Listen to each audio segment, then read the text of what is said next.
31, grupo 31, grupo 32, grupo 33, 34, 35, 36, 37, 38, 39, 40. Bueno, vamos a hacer en esta estación la experiencia de conservación del momento cinético. ¿Está? Vamos a analizar dos partes de la experiencia. La primera parte va a ser una esfera que se desliza o que rueda sobre una rampa. ¿Está? La vamos a soltar con una velocidad inicial 0, o sea, del reposo a una determinada altura. Esta rampa tiene una inclinación y vamos a tomar la altura respecto a la mesa. O sea, la mesa va a ser para nosotros nuestro eje de energía potencial gravitatoria igual 0. En el extremo final de la rampa vamos a tener otro punto de estudio, otro estado, donde la pelotita, cuando la soltemos, va a adquirir una velocidad. Eso todos lo ven, ¿no? Si yo suelto la pelotita de acá, la pelotita vamos a considerar que rueda sin deslizar, por lo tanto va a tener energía tanto cinética de traslación como de rotación, y va a partir del reposo y llegar a un punto en la parte baja de la rampa en donde va a tener una determinada velocidad su centro de masa y se va a estar rotando. ¿Está? Y va a tener una determinada energía potencial gravitatoria respecto a la mesa, que va a ser menor que la energía potencial gravitatoria que teníamos inicialmente. El balance de energía, la variación de energía, al no existir fuerza externa, va a tener que ser cero, ¿no? Fuerza no conservativa va a tener que ser cero. Por lo tanto, vamos a comparar el estado inicial con el estado final de la pelotita sobre la rampa. Una vez que llega la pelotita al punto más bajo, la pelotita ya adquirió una determinada velocidad y vamos a analizar un choque plástico contra un cuerpo rígido. ¿Está? Este cuerpo rígido va a estar formado por un disco, una barra de aluminio en forma de L, un contrapeso y un capuchón en la punta. ¿Está? Y después del choque, la pelotita va a chocar en el capuchón y va a quedar alojada en el capuchón, formando parte también de nuestro cuerpo rígido. ¿Está? Lo que vamos a analizar es que vamos a comparar la cantidad de momento cinético inicial de la pelotita como una partícula y la cantidad de movimiento cinético final del conjunto después del choque, para el choque plástico de la pelotita contra el capuchón. ¿Está? Nuestro cuerpo rígido, que es el disco, la barra de aluminio, el contrapeso y el capuchón más la pelotita después del choque, va a estar montado sobre una mesa rotante marca Guillotin. Esta mesa rotante va a tener el mismo funcionamiento que ya vieron para los rieles de bajo rozamiento, en donde nosotros generamos un colchón de aire. En este caso lo que hacemos es con una aspiradora en inversa, inyectamos aire en el interior de la mesa y tiene una serie de agujeros equidistantes que proyectan el aire y impactan sobre el disco o la parte inferior del disco. ¿Está? Entonces, por lo tanto, si ustedes observan, el disco no está unido a la mesa, tiene ahí un punto de referencia que va a ser donde va a encajar en el disco y va a evitar que el disco se desplace en las tres dimensiones o aleatoriamente y solo rota respecto a ese punto. Ese punto de rotación va a ser el centro de rotación de nuestro cuerpo rígido. ¿Está? O sea, va a ser el eje de rotación de nuestro centro rígido, de nuestro cuerpo rígido. ¿Está? ¿Hasta ahí se entendió? Observen que sobre el disco tenemos un testigo blanco dibujado o pintado sobre el disco, y sobre la mesa tenemos un par de líneas negras. Estas líneas negras están desplazadas 45 grados o 90 grados, dependiendo cuál es la que nosotros usemos para tomar de referencia, y nos va a permitir nosotros tomar el tiempo que tarda en recorrer un determinado ángulo, o sea, por 45 grados o 90. ¿Cómo vamos a medir ese tiempo? Con un cronómetro. En el momento que se detecta que se impacta la pelotita y se genera el choque plástico, iniciamos el cronómetro. Y una vez que el testigo blanco sobre el disco llega a la segunda ranura, o sea, a la segunda marca, que denota 45 grados, paramos el cronómetro. Entonces nosotros tenemos un tiempo y tenemos un desplazamiento angular, que podemos calcular. Podemos calcular la velocidad angular del conjunto. ¿Está? ¿Hasta ahí hay alguna duda? Profe, la marca de la mesa rotante. La marca de la mesa rotante. Es esta marca negra y esta marca negra. Nosotros la posicionamos a la mesa rotante para que sea coincidente. Sea coincidente la marca del disco con una de las marcas sobre la mesa, y cuando se desplace 45 grados, paramos el cronómetro. Nos va a indicar que las marcas van a ser coincidentes. ¿La marca del equipo? ¿De la mesa? La marca de la mesa y la marca del disco. La marca. ¿El nombre y la marca? Griffin. La marca es Griffin. ¿Eso es lo que me preguntaba? Ah, entendí. Estábamos hablando de la marca, entendí otra cosa. ¿Hasta ahí se entendió? ¿Sí? Bueno, pasamos al pizarrón. Así vamos explicando un poco los cálculos que van a realizar. ¿Está? Vamos a hacer conservación del momento cinético para el choque plástico de la pelotita con el capuchón o con el cuerpo rígido.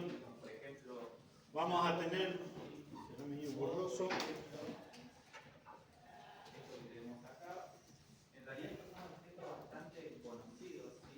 vamos a tener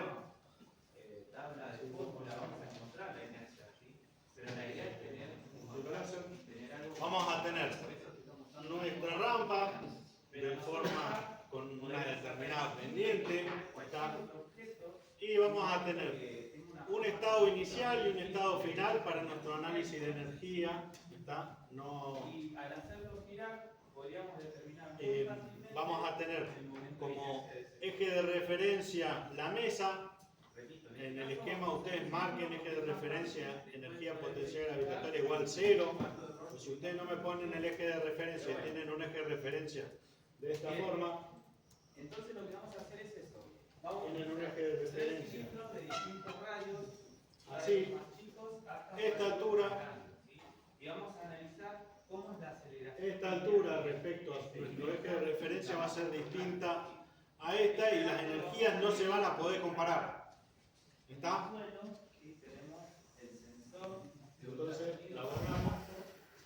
Sí o sí tiene que estar, para nosotros poder analizar algo relacionado con energía, tenemos que plantear nuestro eje de energía potencial gravitatoria C. ¿Está?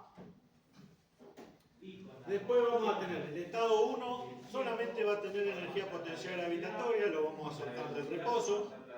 Vamos a tener una H sub 1, que va a ser la altura inicial. Y la altura final, H sub 2, va a ser la altura del riel, o en donde ya se hace horizontal, respecto a la mesa. Y además la pelotita o la esfera va a adquirir una velocidad determinada, que va a ser la velocidad de traslación del centro de masa, que va a ser producto de la rotación y la traslación. Y con eso vamos a plantear energía, balance de energía. ¿Está? Después vamos a tener nuestro segundo instante, en donde antes del choque y después del choque. Antes del choque vamos a tener la cantidad, el momento cinético de la pelotita, ¿está? Que va a ser el producto de la pelotita por el radio. ¿El radio qué radio? El radio respecto al centro de rotación, considerando la pelotita como una partícula. Y vamos a tener nuestro esquema de cuerpo rígido, que va a ser el capuchón de goma, la barra de aluminio, el contrapeso y el disco. ¿Está? Y van a estar las distancias de los centros los centros de masa al centro instantáneo de rotación, que va a ser el punto en donde el disco es solidario a la mesa y evita que se mueva, ¿no? Hasta ahí ahí se entendió? Para que tomen los datos, la distancia del centro de masa de la esfera al centro de rotación va a ser 50,0 centímetros. La distancia del centro de masa de la barra al centro de rotación va a ser 27,0 centímetros. Y la distancia del centro de masa del contrapeso con un eje baricéntrico que pasa por el centro de masa para nuestro análisis al centro de rotación va a ser 18,0 centímetros. ¿Está? ¿Puedes repetirlo? 50,0 el de la esfera, el de la barra 27,0 y el del contrapeso 18,0. ¿Está? La longitud de la barra va a ser 98,0 centímetros y el radio del disco va a ser 15,0 centímetros. ¿Está? ¿Hay alguna duda hasta ahí? ¿No? ¿Longitud de la barra? ¿Eh? ¿Longitud de la barra? 98,0 centímetros. Entonces la idea de esto Bueno, lo primero que vamos a hacer va a ser plantear el balance de energía. es liberar ¿Está? el sistema La energía y en el estado inicial va a ser igual al estado final. No hay fuerza quizás no conservativa. a medida que se va moviendo la masa colgante vamos a ir registrando la Vamos a tener en el estado inicial la energía potencial gravitatoria, que va a ser la masa por la gravedad por la altura 1. Y finalmente vamos a tener en la rampa la energía cinética de traslación y la energía cinética de rotación. ¿Está? vamos a obtener la gráfica La energía cinética de traslación es la que ya ustedes vienen trabajando, un medio de masa por la velocidad al cuadrado. Esta velocidad 2 va a ser la velocidad del centro de masa. Y la energía cinética de rotación para una esfera que se desplaza sin deslizar hacia abajo. es un medio de la inercia por la velocidad de precesión al cuadrado. ¿Está? Esto lo vieron en teoría, ¿no? ¿Sí? Después tenemos la energía potencial gravitatoria del estado 2, que es m por g por h. ¿Está? Resolviendo, lo que acá nos complica es que nosotros no tenemos forma de medir la velocidad de precesión de rotación de la esfera, ¿no? Entonces se nos complica. La analogía que ustedes vieron en la teoría les decía que la velocidad tangencial o la velocidad del centro de masa va a ser la velocidad de precesión por el radio de la esfera. ¿Se acuerdan cómo se saca eso? Que era visualmente y gráficamente, ¿se acuerdan? ¿Sí? Acá ya otorga, ¿sí o no? ¿No? ¿Sí? Acá ya tenemos dibujado una esfera, ¿no? ¿Se acuerdan que en la teoría lo deben haber visto? La esfera rota sin deslizar, entonces tiene un punto en donde la velocidad es 0. Instante a instante, cuando la pelota se va desplazando, la esfera se va desplazando, ese instante va a ir desplazándose sobre la superficie de la esfera. ¿Está? La velocidad que va a tener el centro de masa va a ser la velocidad de traslación, ¿no? Y la velocidad en el extremo superior va a ser 2 veces la velocidad del centro de masa, ¿no? Considerando que si esto es únicamente rotación, vamos a tener que el centro de masa no tiene velocidad y cada extremo va a tener las velocidades opuestas, ¿no? Por lo tanto, la velocidad de traslación va a ser una relación del diámetro con la velocidad tangencial que tuviese la esfera si solamente está rotando, ¿no? ¿Se acuerdan de eso que lo vieron en la teoría? Entonces de ahí se deduce que la velocidad de precesión es la velocidad sobre el radio de la esfera. Hasta ahí más o menos, ¿se acordaron? ¿Sí? Creo que ya se me acordó un poquito. Despejando y resolviendo matemáticamente las expresiones van a llegar con el desarrollo a despejar la velocidad de la esfera antes del choque. ¿Está? Que va a ser la raíz de 10 séptimos de la gravedad por H1 menos H2 igual